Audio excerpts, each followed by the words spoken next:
Hi friends, welcome to Aku Harini channel. இன்னைக்கு நம்ம sweet பொட்டேட்டோல puri and chapati பார்க்கலாம். நாங்க வெள்ளிக்கிழங்கு 3 பெரிய பீஸ் தோலெல்லாம் எடுத்துட்டு நல்லா மேஷ் பண்ணிட்டு அதில் வந்து மிளகாத்தூள், மஞ்சள்தூள், உப்பு, அப்புறம் கோதுமை மாவு போட்டு இந்த மாதிரி சப்பாத்தி மாதிரி பிசைஞ்சிட்டு சப்பாத்தி போடுற மாதிரி போட்டு எடுத்தால் செம்ம சூப்பராக இருக்கும். வாங்க பார்க்கலாம். இந்த மாதிரி சக்கரவள்ளி கிழங்கு ஸ்வீட் பொட்டேட்டோ சப்பாத்தி வந்து நிறைய நியூட்ரிஷனல் அண்ட் ஹெல்த் பெனிஃபிட்ஸ் அதில் இருக்குங்க. இது ரொம்ப ஹை விட்டமின் சோர்ஸஸ் ஆஃப் ஏ இருக்குது. அப்புறம் இது ஃபைபர் கண்டென்ட் அதிகமாக இருக்கிறதுனால டைஜஸ்டிவ் சிஸ்டம்க்கு ரொம்ப நல்லதாக இருக்கும். அப்புறம் ஆன்டி ஆக்சிடென்ட்ஸ் இருக்குது. இது சாப்பிட்றதுனால விஷன் இம்ப்ரூவ்மெண்ட் இருக்கும் அண்ட் இம்யூன் சிஸ்டமும் இம்ப்ரூவ் ஆகும். இது வந்து நம்மளுக்கு ஒரு ஹெல்தி டைஜஷன் அண்ட் கட் ஹெல்த்துக்கு ரொம்ப நல்லா இருக்குங்க. அடிஷ்னலாக வந்து இந்த ஸ்வீட் பொட்டேட்டோ சப்பாத்திஸ் வந்து ஹார்ட் ஹெல்த்துக்கு வந்து ரொம்ப பொட்டென்ஷியலாக ஹெல்ப் பண்ணும் ஃபார் பிளட் ப்ரெஷர் ரெகுலேஷனுக்கு, அப்புறம் வந்து கொலஸ்ட்ரால் மேனேஜ்மெண்ட்க்கும் இது வந்து ஹெல்ப் பண்ணும். என்ன ரீசன்னா இதில் பொட்டாசியமும் அப்புறம் ஹை ஃபைபர் கண்டென்ட்டும் இருக்கிறதுனாலங்க. இந்த சக்கரவள்ளி கிழங்கு பார்த்திங்கன்னா ஆன்டி ஆக்சிடெண்ட்டோட பவர் ஹவுஸ்னே சொல்லலாம். ஏன்னா இதில் வந்து பீட்டா கேரோட்டினின் அப்படின்ற ஒரு வைட்டமினும் அப்புறம் வைட்டமின் சியும் வந்து இதில் அதிகமாக இருக்குது. இதனால் வந்து நம்மளுக்கு பாடியில் செல் டேமேஜ் ஆகாமல் நம்மளை பார்த்துக்கும். அப்புறம் பார்த்திங்கன்னா விட்டமின் ஏ வந்து நம்மளோட ஹெல்த்தி விஷனுக்கு ரொம்ப ஹெல்ப் பண்ணும். கிட்டத்தட்ட பார்த்திங்கன்னா இதை வந்து சின்ன குழந்தைங்கள்லேருந்து முதியவர்கள் வரைக்கும் சாப்பிடலாம். டைஜஸ்டிவ் சிஸ்டம்க்கு ரொம்பவே ஹெல்ப் பண்ணும்.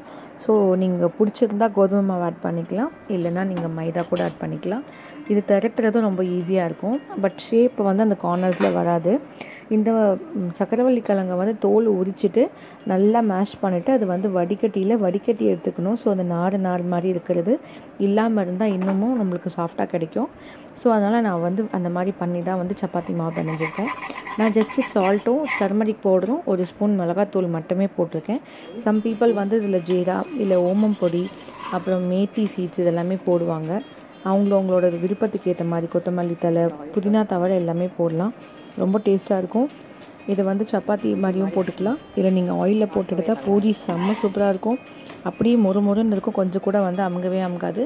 அண்ட் சப்பாத்தி பார்த்திங்கன்னா துணி மாதிரி ரொம்ப சாஃப்டாக கிடைக்கும். 4 நாள் நீங்கள் வெளியில் வச்சாலும் கெட்டும் போகாது. அண்ட் ஆல்சோ அதோட சாஃப்ட் டெக்ஸ்சர் வந்து மாறாது. ப்ரொவைடட் அது நல்லா குக் பண்ணிக்கணும், அவ்வளோதான் விஷயங்க.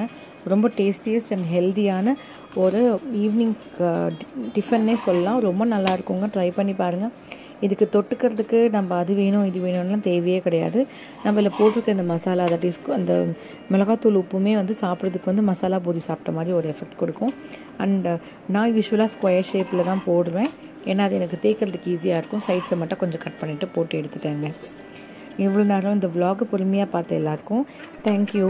அண்ட் சப்ஸ்கிரைப் பண்ண எல்லாருக்கும் ரொம்ப தேங்க்ஸ். அப்புறம் இந்த வீடியோ பிடிச்சிருந்தா லைக் பண்ணுங்கள், ஷேர் பண்ணுங்கள் அண்ட் கமெண்ட் செக்ஷனில் என்ன நடக்குதுன்னு சொல்லுங்கள். இன்னும் ஒரு குட்டி இன்ஃபர்மேஷன், இதில் கேலரிஸ் வந்து 180 கிராம்ஸ் கிடைக்கும், கார்போஹைட்ரேட் 41 கிராம்ஸ் கிடைக்கும், ப்ரோட்டீன் 4 கிராம்ஸ், ஃபேட் வந்து 0.3 கிராம்ஸ் தான் இருக்கும், ஃபைபர் 6.6 கிராம், வைட்டமின் ஏ வந்து 213 இதோட டெய்லி வேல்யூ.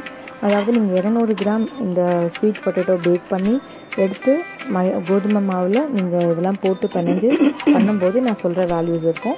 விட்டமின் சி வந்து 44% வந்து டெய்லி வேல்யூ நம்மளுக்கு கிடைக்கும். மேக்னீஸ் 43% இருக்கும், காப்பர் 36% இருக்கும், பேன்தோதெனிக் ஆசிட் 35% டெய்லி வேல்யூ சொல்லியிருக்காங்க. வைட்டமின் B6 34% கிடைக்கும் அண்ட் பொட்டாசியம் 20% அண்ட் நியாசின் வந்து 19% கிடைக்கும். இதெல்லாம் இல்லாமல் இன்னொரு இன்ஃபர்மேஷன் பார்த்தீங்கன்னா ஸ்வீட் பொட்டேட்டோஸ், அதாவது இந்த சக்கரவள்ளி கிழங்குல ஆரஞ்சு அப்புறம் இந்த பர்பிள் வெரைட்டிஸில் வந்து